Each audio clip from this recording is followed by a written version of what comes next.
The starport shimmered with an almost unnatural brilliance, its spires reaching high into the amber sky of Galeth Prime. Captain Darren Alden adjusted the collar of his uniform, a tailored blend of Terran military functionality and the ostentatious style of intergalactic diplomacy. He had spent years in service, countless missions under his belt, but nothing had quite prepared him for this assignment. This wasn't just a mission, it was history in the making. A peacekeeping delegation, bridging the gap between humanity and the enigmatic Xerinthians and alien species both revered and feared. Remember, Alden, his superior, Commander Weiss, had told him during their final briefing, "You're not just guarding a person, you're guarding an ideal, a fragile trust. One misstep, and this whole thing crumbles." No pressure. The Xerinthians were a race of unparalleled sophistication, their culture steeped in ancient traditions and guarded secrets. At the heart of the delegation stood Princess Kristara, their figurehead and voice, whose reputation for grace, intellect, and uncompromising authority preceded her. Darren's duty was simple: ensure her safety and privacy during this critical diplomatic endeavor. Yet, as he stepped off the transport and into the labyrinthine halls of the Xerinthian palace, he sensed that simple would be anything but the reality. The palace was a marvel, a masterpiece of organic architecture that seemed to grow rather than be constructed. Bioluminescent vines crept along crystalline walls, casting a soft, dreamlike glow. As Darren was led deeper into its core, he felt the weight of alien eyes on him.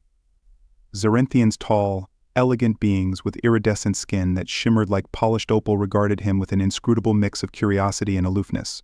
Their expressions, or what he assumed were expressions, were impossible to read. Finally, he was ushered into a vast chamber where Kristara waited. She sat upon a throne of translucent stone that refracted light in dazzling colors, her posture regal yet somehow unassuming. Her presence commanded the room without effort, her every movement imbued with an almost hypnotic grace. She wore a gown that seemed woven from liquid starlight, its intricate patterns shifting and flowing as she moved. "You are Captain Darren Alden," she said, her voice melodic yet firm, resonating in a way that seemed to bypass his ears and speak directly to his mind. It wasn't an accusation, nor was it a question. It was a statement of fact, as if she already knew everything about him. "Yes, Your Highness," Darren replied, bowing slightly. He was careful to follow the protocol outlined in his briefing: show respect without fawning, humility without weakness. Her gaze lingered on him, and he resisted the urge to fidget under her scrutiny. "You have been assigned to my protection," she continued, her tone measured, a duty both vital and delicate. "Do you understand the gravity of your role?" "I do," Darren replied, his voice steady despite the knot tightening in his stomach. "I'm here to ensure your safety and uphold the principles of this alliance." Good, a faint smile graced her lips, though it carried an edge of amusement. "Then you must also understand that to protect me, you must first understand me." Darren hesitated, unsure how to respond. His training had prepared him for combat, strategy, and diplomacy, but understanding an alien princess? That wasn't in the manual. Over the next few days, Darren shadowed Kristara as she navigated the delicate dance of intergalactic diplomacy. He observed her interactions with humans and Xerinthians alike, marveling at her ability to command respect without demanding it. Yet he also noticed the weight she carried, how her moments of stillness spoke of exhaustion and isolation. Their interactions were brief and formal at first, limited to logistical matters. Darren found her both intimidating and fascinating, her every word a calculated move in a game he couldn't hope to understand. Despite her poise, he glimpsed flickers of something deeper, a wistfulness in her eyes, a fleeting vulnerability she quickly masked. It was during one of these moments that she spoke to him directly. "You are quiet," she said, her voice breaking the silence of the corridor they walked through. "Quiet is part of the job, Your Highness," Darren replied, keeping his tone neutral. "And yet, I sense there is more to your silence than duty," she paused, turning to face him. "Do you fear me?" Darren hesitated. "I respect you, Your Highness." Respect and fear are not mutually exclusive. Her expression softened, her gaze almost playful. "Do not mistake my question for criticism, Captain. I am merely curious." The conversation ended as quickly as it began, leaving Darren with more questions than answers. As the days turned to weeks, Darren became increasingly attuned to the complexities of Xerinthian culture. Their traditions were as intricate as the architecture of their palace, steeped in symbolism and ritual. He learned to tread carefully, mindful of every gesture and word. Yet for all his efforts, he often felt like a clumsy outsider in their world. Then came the announcement. Kristara's chief attendant approached him one evening with an inscrutable expression. "Her Highness has requested your presence for a ceremonial occasion," the attendant said. "You are to accompany her to the ritual of replenishment." Darren frowned. He had read about Zorinthian ceremonies in his briefing, but this one was unfamiliar. What does it entail? The attendant's gaze was unreadable. "You will learn soon enough." The following morning, Darren stood outside Kristara's private quarters, his pulse quickening as the door slid open. She emerged, draped in a simpler yet no less elegant gown, her hair adorned with delicate crystalline pins. "Captain," she greeted him, her tone as calm as ever. "Are you prepared?" "For what, exactly?" he asked, his voice betraying his unease. Her lips curved into a faint smile, one that sent a shiver down his spine. "For trust." The words hung in the air, heavy with implication. As she turned and beckoned him to follow, Darren felt the first stirrings of something he couldn't quite name, a sense that his understanding of duty, culture, and connection was about to be irrevocably challenged. And so, with equal parts trepidation and resolve, he stepped into the unknown. The Zorinthian palace had always been a place of mystery for Darren, but the path he walked now felt even more alien than before. The crystalline corridors, which shimmered with refracted starlight, seemed to twist and stretch endlessly, as though the structure itself was alive and subtly shifting. He followed Princess Kristara in silence, her flowing gown moving like liquid light with each graceful step. She hadn't said much since summoning him earlier, but her presence carried an unspoken gravity that made his pulse quicken.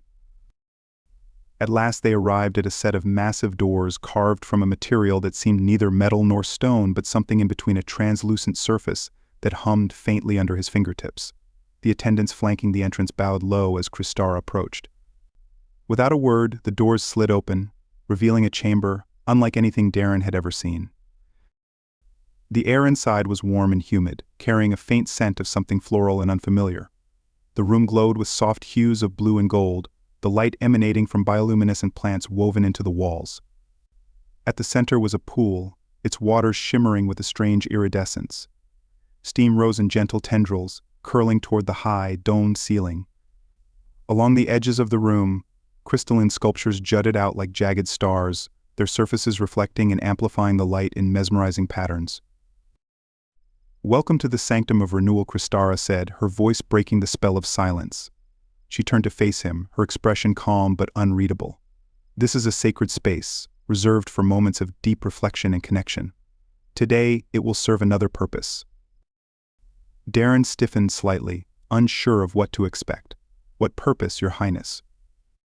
She stepped closer, her gaze steady. "A ritual of trust."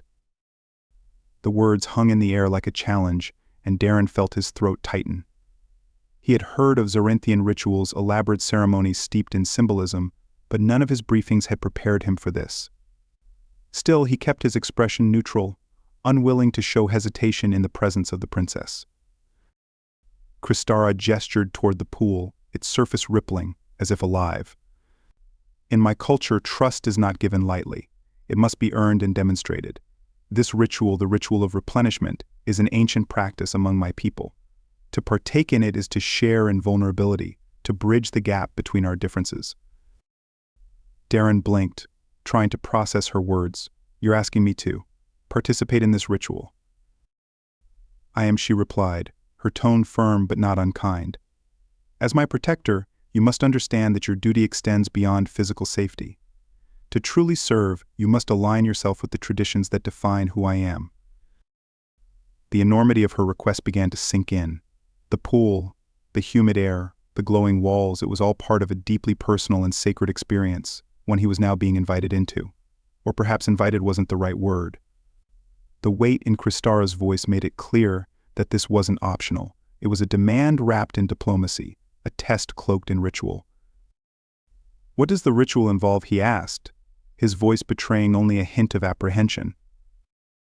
She stepped even closer, so near now that he could see the faint iridescence of her skin shimmering in the steam. "It requires you to join me in the water." Darren's heart skipped a beat. "In the water?" "Yes," she said simply. The act of sharing this space is a profound gesture among my people. It symbolizes equality, trust, and the willingness to set aside barriers. For me to invite you is an honor. To refuse. She paused, her gaze hardening. ... would be a grave insult. The words struck him like a blow. A grave insult. The stakes were clear. This was no mere cultural curiosity, but a matter of significant consequence. Darren felt a wave of unease ripple through him. He was a soldier, not a diplomat, and certainly not someone accustomed to navigating the intricacies of alien customs. And yet, he was bound by his duty, a duty that now demanded more than he had ever anticipated. Darren took a slow breath, steadying himself. If I may speak freely, Your Highness, this is not something humans are accustomed to. I don't want to offend you, but you are uncomfortable, she finished, her tone softening. I understand, Captain. Your hesitation is natural. You were raised in a world where distance and privacy are valued differently than in mine. But know this: trust cannot exist without discomfort. It is in these moments that we find common ground. Her words carried a quiet wisdom that Darren couldn't deny. He glanced back at the pool, its shimmering surface seeming to beckon him, and then at Kristara. Her expression was calm but expectant, her gaze steady as she waited for his decision. He exhaled slowly. Very well, Your Highness. If this is what you require, I'll honor your request. Kristara's lips curved into the faintest hint of a smile. Good. Then let us begin. The attendants reappeared, moving with silent efficiency as they brought forth robes of a silken material that seemed to catch and hold the light. Darren was led to a separate alcove, where he changed into the robe and left his uniform neatly folded. The fabric was impossibly light against his skin, its texture both alien and oddly comforting. When he returned to the main chamber, Kristara was already at the edge of the pool, her gown replaced by a similarly ethereal robe that clung to her form like a second skin. She stepped into the water with an elegance that seemed almost otherworldly, the ripples radiating outward as she waded deeper. Without looking back, she gestured for Darren to follow. He hesitated for only a moment before stepping forward. The water was warm, its surface shimmering like liquid crystal as it lapped against his skin. It felt strange, almost alive, as though it were responding to his presence. He waded in slowly, the weight of his discomfort gradually giving way to a sense of surreal calm. Kristara turned to face him, the steam curling around her like a living thing. Now, Captain, she said, her voice softer than before, we begin. The ritual itself was both simple and profound. Kristara guided him through a series of symbolic gestures, cupping the water and letting it fall, touching the surface to create ripples that echoed through the pool. Each movement was accompanied by words in her native tongue, a melodic language that resonated in his chest like a low hum. Though he didn't understand the words, he could feel their meaning: a call for unity, a bridging of worlds. As they moved through the motions, Darren found his initial discomfort fading. There was something deeply intimate about the ritual, but it wasn't the kind of intimacy he had feared. It was quiet and reverent, a shared moment that transcended the boundaries of their species. Kristara watched him closely, her gaze filled with an emotion he couldn't quite name. Do you feel it, Captain? She asked. Feel what? He replied, his voice barely above a whisper. The bond forming between us, she said. This is the essence of the ritual, not the gestures, but the understanding that grows in their wake. Darren met her gaze, and for the first time he felt he understood her not as a princess, not as an alien, but as a person carrying the same burdens and hopes that he did. It was a startling realization, one that left him both humbled and awed. As the ritual came to an end, Kristara placed her hand lightly on his arm. You have done well, Captain, she said. You have taken the first step. Toweling off and changing back into his uniform, Darren couldn't shake the feeling that something profound had shifted within him. The experience had been unlike anything he had ever known, a moment that defied explanation and yet felt undeniably real. He had stepped into the unknown, and though he didn't fully understand what lay ahead, he knew one thing for certain: he would never look at Kristara or his duty the same way again. The air inside the bath chamber was thick with warmth, carrying a heady, floral scent that clung to Darren's senses as he stepped further into the sanctum. The shimmering waters of the pool stretched out before him, reflecting the soft glow of the bioluminescent walls. Steam curled upward in lazy spirals, shrouding the space in an ethereal haze. It felt like stepping into another world, one detached from the sharp lines of duty and the rigid formalities of diplomacy. And yet, it was no less intense, its gravity pulling him deeper into the unfamiliar. Princess Kristara stood at the far end of the pool, her figure partly obscured by the mist. Her gown from earlier had been replaced by a flowing garment of translucent fabric that seemed to ripple like liquid moonlight with her every movement. Her hair, freed from the ornate crystalline pins she often wore, tumbled in shimmering waves down her back. She appeared both impossibly regal and disarmingly natural, a juxtaposition that made Darren's pulse quicken. "Come closer," Captain Kristara said, her voice carrying easily across the chamber, despite its softness. "The ritual is not complete until we truly meet as equals." Darren hesitated, the weight of her words pressing on him. Equals. It was a concept that felt almost alien in the context of his mission. She was a princess, a dignitary of incalculable importance, and he was merely her guard, a soldier trained to serve and protect, not to share in her sacred traditions. Yet here he was, standing barefoot on the smooth stone floor of her private sanctum, about to engage in a ritual that demanded far more of him than any battlefield ever had. Swallowing his apprehension, Darren stepped forward. The warmth of the chamber enveloped him as he descended the stone steps into the pool, the water lapping at his ankles and rising quickly as he waded deeper. It was warmer than he had expected, its texture smooth and almost silken against his skin.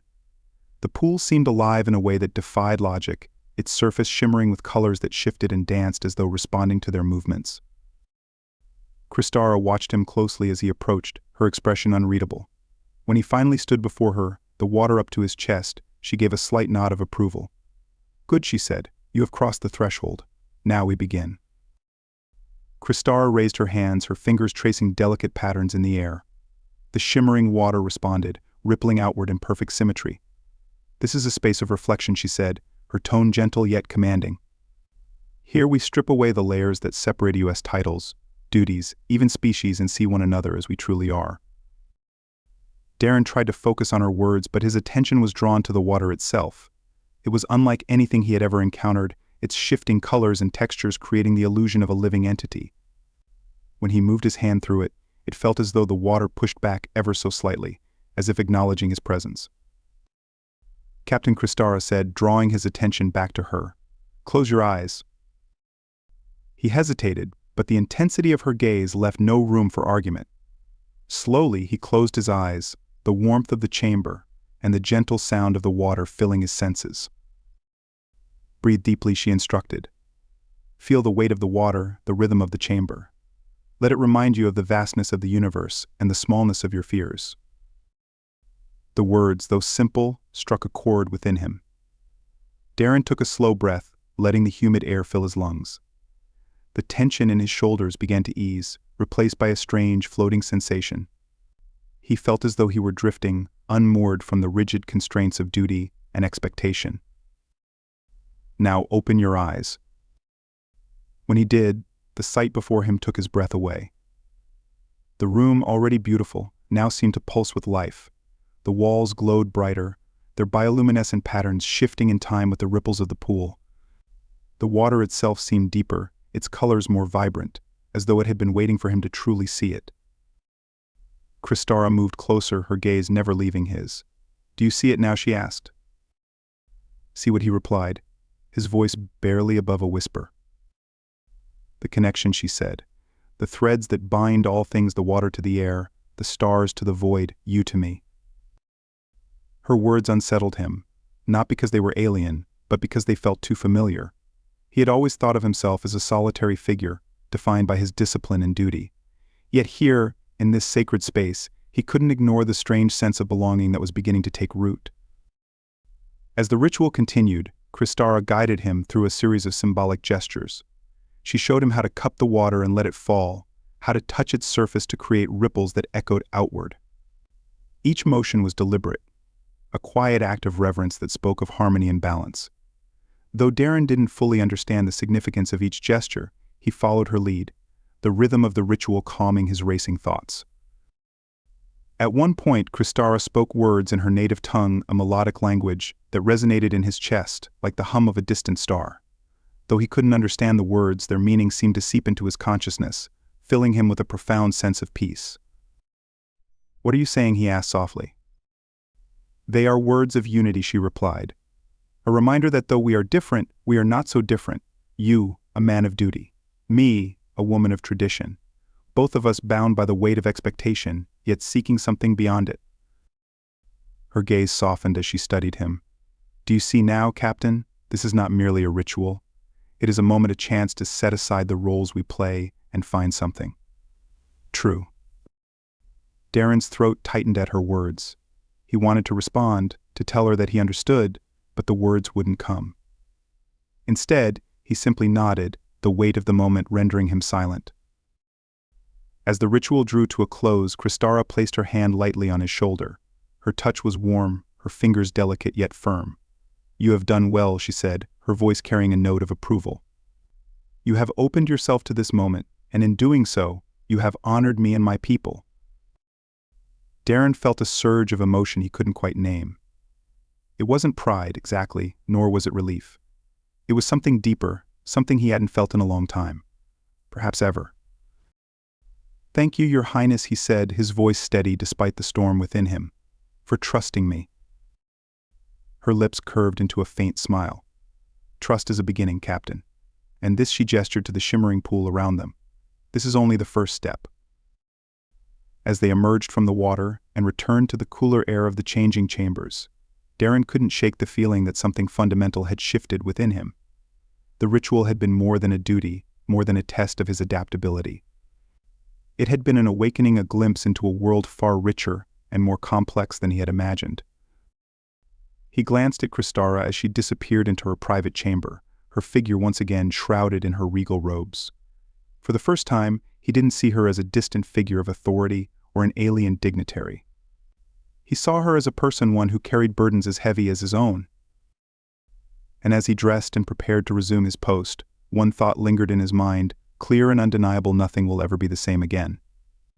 The diplomatic halls of the Zarinthian palace were far colder than the sanctum of the bath chamber. The air carried the weight of formality, its stillness punctuated by the faint hum of translucent panels displaying holographic maps and treaties. Captain Darren Alden stood silently at his post outside the negotiation chamber, his back straight, his expression neutral. Yet, beneath the surface, his mind churned with thoughts he couldn't quite untangle. It had been 2 days since the ritual of replenishment. 2 days since he'd waded into those shimmering waters and stepped into a world he barely understood. The experience lingered with him, not in the way of a memory, but as a change in perspective, a shift he couldn't ignore. It wasn't just about Kristara anymore, or even the mission. It was about something deeper, something that tied him to her and her people in ways he was still trying to comprehend. The negotiation chamber's doors slid open with a soft hiss, pulling Darren from his thoughts. Princess Kristara emerged, her regal demeanor as impenetrable as ever. Behind her trailed an entourage of Zarinthian advisors, their expressions a mix of subtle tension and forced neutrality. "How did it go?" Your Highness, Darren asked, his voice carefully measured. Kristara's gaze flicked to him, and for a brief moment he thought he saw a flicker of weariness in her otherwise composed expression. As expected, she replied. "The opposition remains steadfast, their demands increasingly unreasonable. But progress is rarely born of ease." Darren nodded, falling into step beside her as she began walking down the crystalline corridor. He noticed the slight stiffness in her posture, the weight of responsibility pressing down on her like an invisible burden. "Captain," she said suddenly, her tone softer now, "do you believe peace is worth sacrificing pride?" The question caught him off guard. He hesitated, considering his answer carefully. "I think peace often requires sacrifice," he said. "But pride is a tricky thing. Sometimes it's a strength. Sometimes it's a barrier." Kristara tilted her head slightly, as if weighing his words.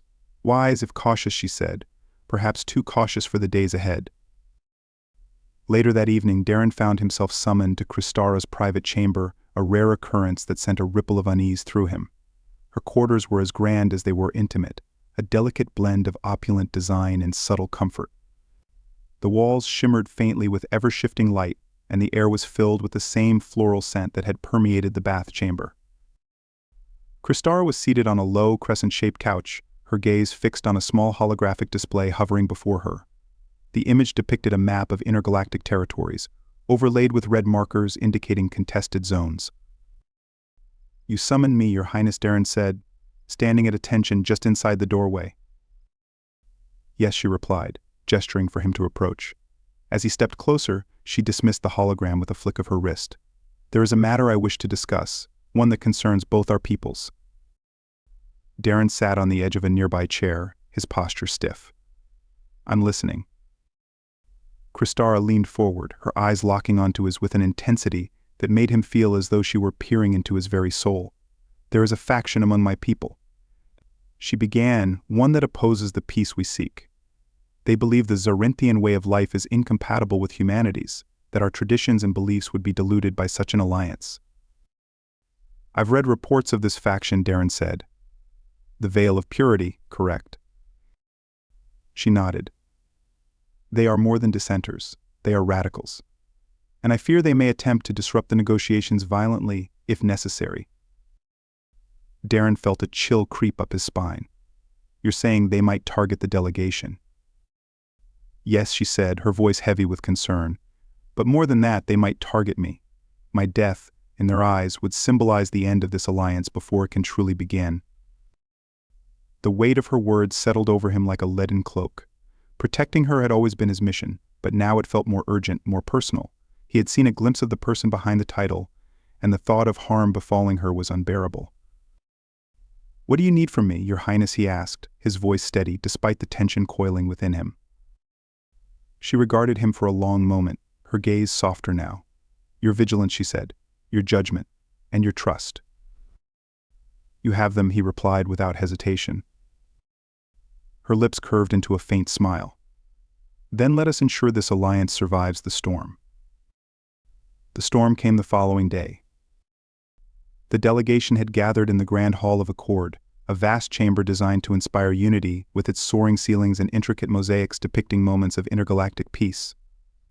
Representatives from both humanity and the Zarinthians sat around a circular table, their discussions laced with tension. Darren stood just behind Kristara, his hand resting lightly on the hilt of his blade, a ceremonial weapon, but one he knew could be deadly if the need arose. The atmosphere was strained, the voices of the negotiators rising and falling in a rhythm that seemed destined for stalemate. But Darren's focus was elsewhere. His eyes scanned the room constantly, his senses attuned to every movement, every shadow. Something felt off. He couldn't shake the feeling that they were being watched. Then he saw a faint glint of light reflecting off a high balcony. His heart leapt into his throat as he realized what it was, the barrel of a weapon. "Get down," he shouted, lunging forward to shield Kristara just as a shot rang out. The energy bolt missed her by inches, slamming into the table and sending shards of crystal flying. Chaos erupted as delegates screamed and scrambled for cover. Darren drew his blade in one swift motion, scanning the room for the source of the attack. A second shot came, this one aimed at him, but he deflected it with a sharp upward swing of his weapon. The shooter, a cloaked figure perched on the balcony, was already retreating, disappearing into the labyrinthine corridors of the palace. "Stay here," Darren said to Kristara, his voice firm. "I'll handle this." "No," she replied, rising to her feet with a determined look. "This is my palace, my people. I will not cower while you face danger alone." Darren hesitated, but the resolve in her eyes left no room for argument. Together they moved swiftly through the corridors, following the trail of the would-be assassin. The palace's twisting architecture worked both for and against them, its complexity slowing their pursuit, but also limiting the attackers' escape routes. Finally, they cornered the figure in a small antechamber. The assassin, a Zarinthian clad in dark robes, turned to face them, a plasma dagger in hand. For a moment no one moved, the air heavy with tension. "You seek to destroy what you do not understand," Kristara said, her voice steady but edged with sadness. "But fear will not preserve our people. It will only destroy us." The assassin hesitated, their grip on the dagger faltering. But before Kristara could say more, Darren stepped forward, his blade raised. "Drop the weapon," he commanded. The assassin's resolve broke. The dagger clattered to the floor, and Darren moved swiftly to subdue them.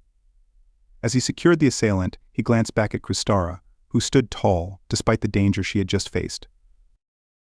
"You could have been killed," he said, his voice tight with emotion. "And yet, I was not," she replied. "Thanks to you." The days that followed were a whirlwind of revelations and resolutions. The assassin was revealed to be a member of the Veil of Purity, their plot to derail the negotiations exposed. The incident only strengthened the resolve of both delegations, their shared determination to overcome fear and mistrust ignited by the near tragedy. For Darren, the events cemented something he had already begun to feel: a bond with Kristara that went beyond duty, beyond tradition. She had shown him not only her strength but her willingness to stand beside him as an equal. And in doing so, she had earned not just his loyalty, but his unwavering respect. On the final day of the summit, as the treaty was signed and the delegations celebrated their hard-won accord, Kristara approached him. She held out her hand, a gesture both formal and personal. "You have done more than fulfill your duty, Captain," she said. "You have become part of something greater." He took her hand, feeling the warmth of her touch and the weight of her words. "It's been an honor, Your Highness." "No," she replied, a rare smile gracing her lips. "The honor is mine." As the stars above the palace shone brighter than ever, Darren knew that this was only the beginning of a new alliance, not just between their peoples, but between two individuals who had dared to bridge the vastness of their worlds. The diplomatic summit had concluded, and the grand hall of accord now stood empty, save for the faint echoes of voices that had once reverberated through its crystalline walls. Peace had been brokered. A treaty signed. For the first time in generations, humanity and the Zorinthians were poised to move forward, united in purpose. Yet, as Captain Darren Alden stood on the edge of the balcony, overlooking the palace gardens, he felt the weight of the journey still lingering heavily on his shoulders. The air was cool, the twin moons of Galeth Prime casting silver and gold light across the sprawling flora below. Bioluminescent vines glowed softly, their light flickering like fireflies in the wind. It was peaceful, yet Darren couldn't shake the sense that this moment of calm was fragile, easily shattered by forces still lurking in the shadows. Behind him, he heard the faint, deliberate footsteps of Princess Kristara. She moved with her usual grace, though Darren could sense something different about her demeanor, an uncharacteristic tension, like a storm held at bay. "You're uneasy," she said, her voice low but clear. Darren turned to face her, his posture instinctively straightening. "It's not over yet," he replied. "The Veil of Purity may have failed to stop the treaty, but that doesn't mean they'll stop trying." Kristara stepped closer, her silken gown catching the moonlight. "You are correct. Their ideology will not vanish overnight, but we have taken the first step, and that matters.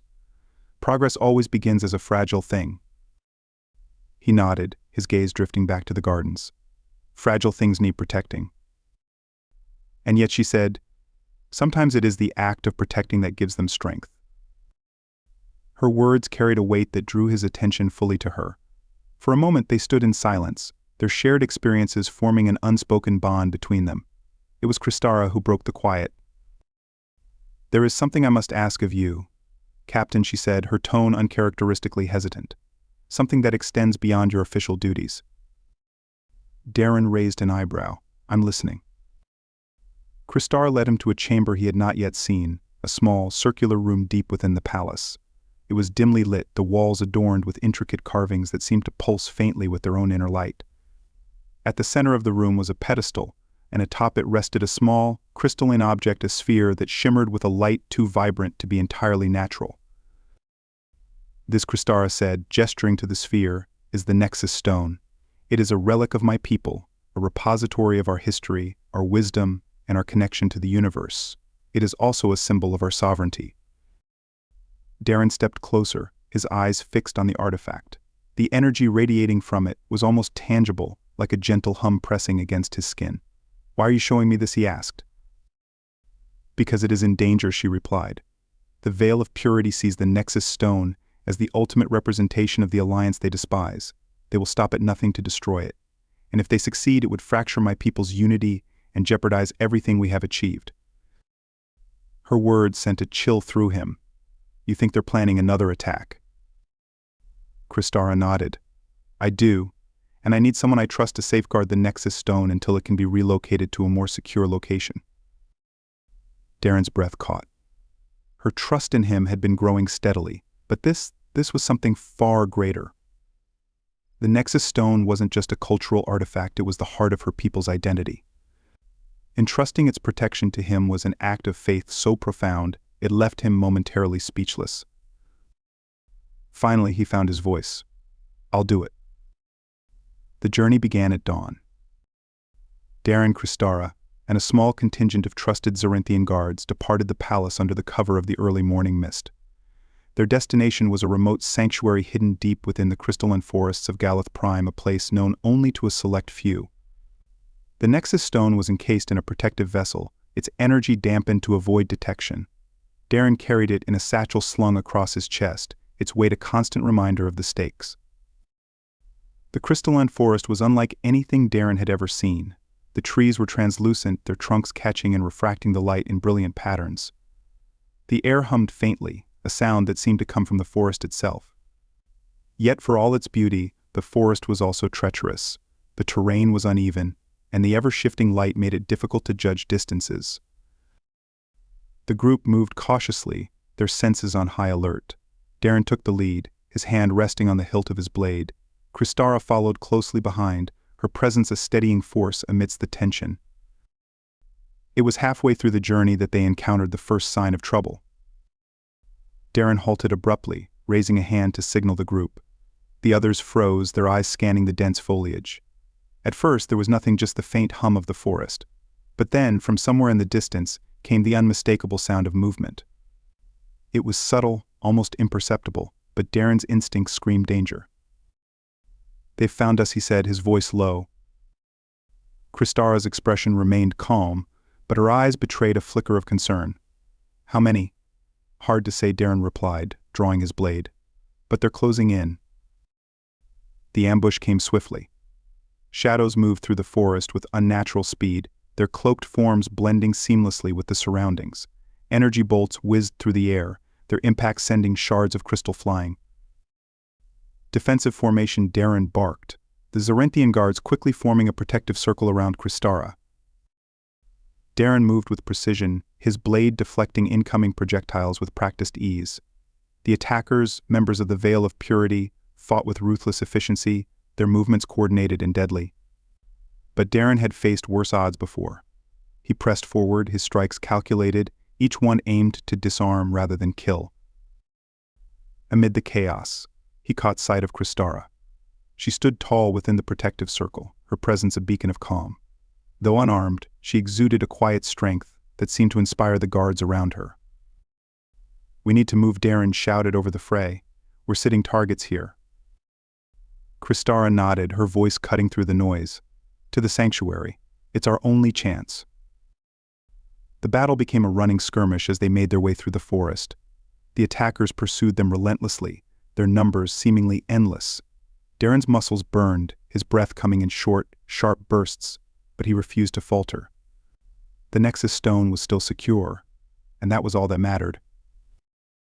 Finally, the sanctuary came into view, a hidden grotto nestled within the heart of the forest.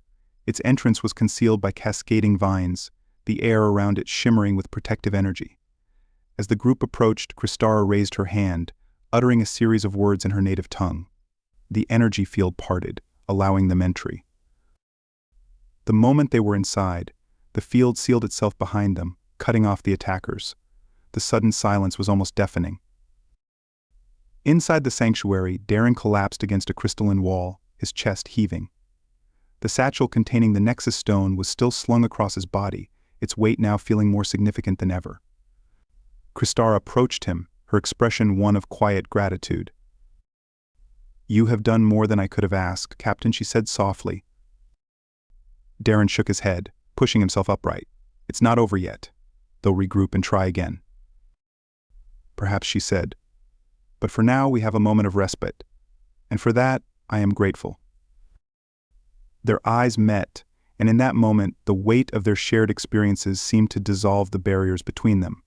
They were no longer just a princess and her guard, nor two representatives of different worlds. They were allies, bound by trust forged in the crucible of danger. As the sanctuary's soft light bathed them in its glow, Darren felt a quiet sense of resolve settle over him. Whatever challenges lay ahead, he knew one thing with certainty: he would stand by Kristara's side, no matter the cost.